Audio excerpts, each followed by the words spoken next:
Imagine waking up one morning to find that oil has hit $400 a barrel overnight. Not because of a war, not because of a financial crash, simply because a handful of naval mines were quietly dropped into a stretch of water you could swim across in 20 minutes. Grocery prices spike before noon. Airlines ground flights by afternoon. Stock markets hemorrhage hundreds of billions before the closing bell. Governments that depend on oil imports begin making emergency calls to Washington, and all of it, every bit of that chaos, traces back to one place. A sliver of ocean 34 miles wide at its narrowest point, tucked between the southern coast of Iran and the rocky shores of Oman, the Strait of Hormuz. A choke point so strategically critical that the United States military has spent trillions of dollars and decades of political capital ensuring that no single power ever controls it. This is not about oil addiction. It is not about imperialism. It is about a geographical reality so severe that abandoning this waterway would be, for American policymakers, nothing short of surrendering the architecture of the modern world. To understand why America cannot walk away from this corridor, you need to stand back and look at the geography with cold, unsentimental eyes. The Persian Gulf is essentially a closed basin. It has one exit. One. Everything that goes in must come out through the Strait of Hormuz before it can reach the Indian Ocean, the Red Sea, or the wider world. On the northern shore sits Iran, a nation with a revolutionary government that has publicly and repeatedly called for the ability to close this strait as a weapon of last resort. On the southern shore sits Oman, a relatively stable U.S. partner, but a small nation with limited capacity to project military power on its own. The strait itself is divided into two shipping lanes, each barely 2 miles wide, separated by a traffic separation zone. Supertankers, vessels carrying 2 million barrels of crude oil, navigate these lanes with almost no room for error, and these lanes run well within range of Iranian coastal missile batteries, naval mines, fast attack boats, and land-based anti-ship missile systems. Every single day, roughly 17 million barrels of oil pass through this corridor. That number represents approximately 20% of the world's total oil supply and nearly 30% of all liquefied natural gas traded globally. The countries feeding that flow include Saudi Arabia, Iraq, the UAE, Kuwait, and Qatar, some of the largest hydrocarbon producers on the planet. Japan imports nearly 85% of its energy through this strait. South Korea over 70%. India, China, and most of Western Europe are deeply connected to this supply chain. Even the United States, despite its own shale boom, cannot simply ignore what flows through here, because global oil prices do not care about national borders. When Hormuz tightens, the entire world economy feels it within weeks. There is no pipeline large enough, no alternative route fast enough to compensate for even a partial closure. The closest alternative, sailing around the Arabian Peninsula and up through the Red Sea, adds thousands of miles and weeks of transit time to every voyage. That cost alone would ripple through every economy on Earth. Iran has never been subtle about what it views as its ultimate leverage.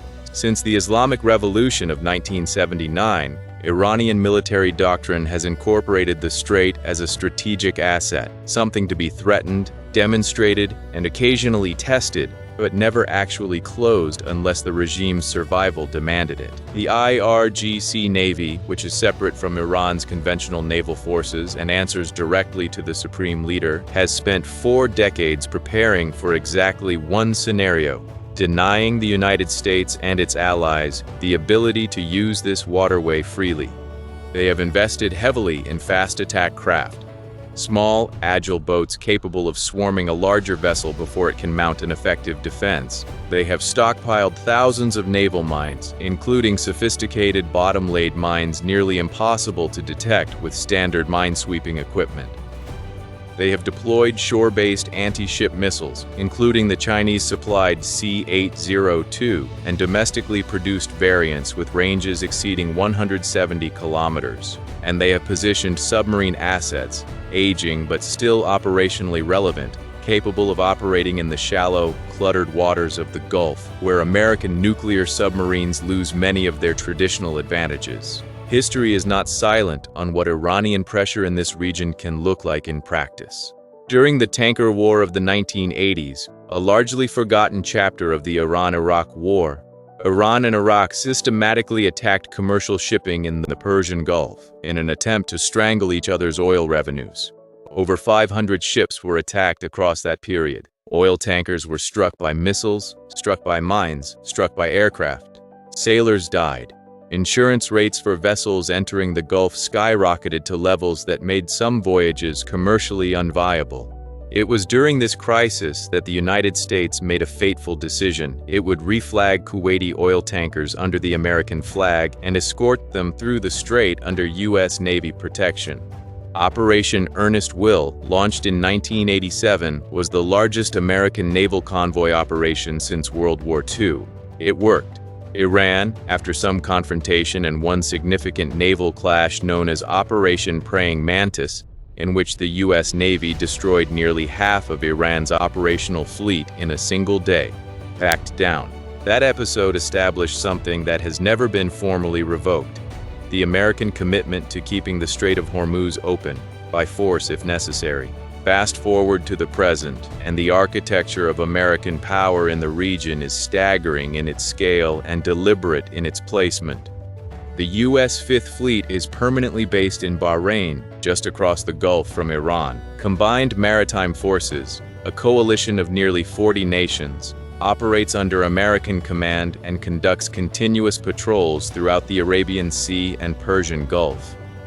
The Al Udeid Air Base in Qatar, the largest American airbase in the Middle East, hosts assets ranging from B-52 bombers to Global Hawk surveillance drones capable of monitoring the entire strait for hours on end without landing. The Diego Garcia base in the Indian Ocean serves as a critical logistics node, staging point, and strategic bomber platform that can hold virtually any Iranian target at risk. And beneath the waters of the Arabian Sea, American nuclear attack submarines conduct patrols that are never publicly announced and rarely discussed. This is not a casual presence. It is a permanent, layered military architecture designed around one fundamental mission: ensuring that the Strait of Hormuz never closes. But the strategic calculation is more complicated than simply keeping the water open. America's presence in the strait is not purely defensive, it is also coercive. Every aircraft carrier that transits the Gulf, every destroyer that trails an Iranian frigate, every surveillance aircraft that maps the coastline from international airspace, these are signals. They say, without a single word being spoken, that the cost of aggression will be immediate and catastrophic. This is deterrence in its most physical, tangible form. Remove that presence, and the signal disappears. Regional partners, Saudi Arabia, the UAE, Israel, would face a fundamentally altered security environment. The calculations they currently make about their own defense, their own foreign policy, their own willingness to resist Iranian pressure, are all downstream of the assumption that American military power is nearby and credible. An American withdrawal from the strait would not simply create a power vacuum. It would trigger a cascade of strategic realignments across the entire Middle East, the consequences of which no analyst can fully predict. Now consider the scenario that military planners quietly wargame and that no government will discuss publicly. Iran, facing an existential threat, whether from sanctions, domestic collapse, or credible military action, decides to execute its long-rehearsed closure plan. IRGC fast boats begin laying mines in the shipping lanes before dawn. Shore-based missile batteries go to maximum readiness. Submarines slip into position. Surface-to-air missile systems activate across the northern coast, designed to complicate any American air campaign to reopen the strait. In the first 72 hours, 2 supertankers are struck by mines. Insurance companies suspend all Gulf coverage immediately. Oil futures markets explode. Within a week, the global economy is already absorbing a supply shock comparable to the 1973 Arab oil embargo, except this one has no political resolution available on the horizon. The American military response would be overwhelming, ultimately decisive, and deeply costly in both resources and time. Clearing mines from a contested strait while under missile and small boat threat is one of the most difficult and dangerous operations in the doctrinal playbook. The U.S. Navy trains for it continuously. They know it is neither fast nor clean. The global consequences of even a partial, temporary closure extend far beyond the price of fuel. Japan, which has virtually no domestic energy sources and imports nearly all of its oil through this corridor, would face an immediate economic emergency with military implications.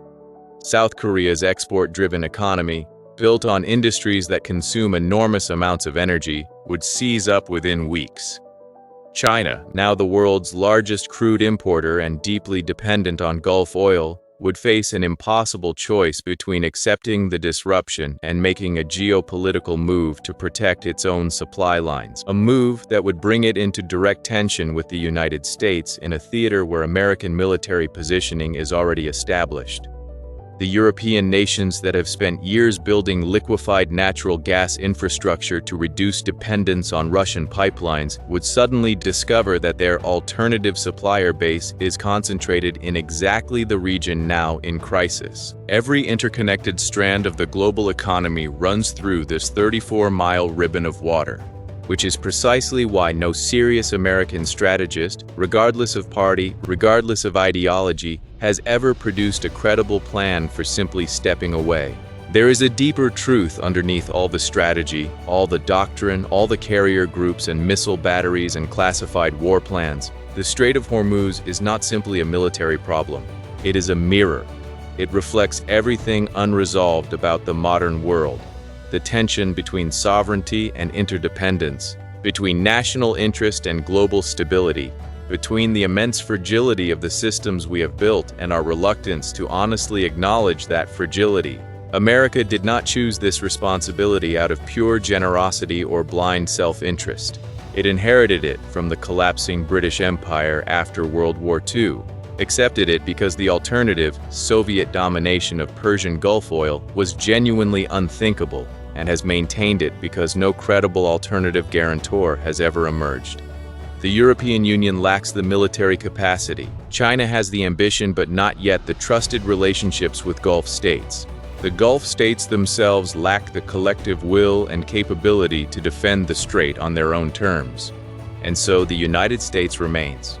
Not because every administration wants to be there, not because the American public enthusiastically endorses open-ended military commitments in the Middle East, but because the geography is immovable, the stakes are existential, and the cost of absence, measured in economic catastrophe, regional war, and cascading global instability, has always outweighed the cost of presence. That is why the aircraft carriers keep moving through these waters. That is why the surveillance drones keep circling. That is why no matter how many times a politician promises to bring the troops home and end the forever wars, the Fifth Fleet stays in Bahrain, the radars stay on, and America stays, unable to leave the one stretch of water that the entire modern world cannot afford to lose. If you made it to the end of this video, you already understand something that most people never think about, that the fate of the global economy rests on 34 miles of contested water, and that the military presence keeping it open is the only thing standing between the world you know and the one you don't want to imagine. If that kind of analysis matters to you, subscribe to Oxamu, because this is what we do here, every week.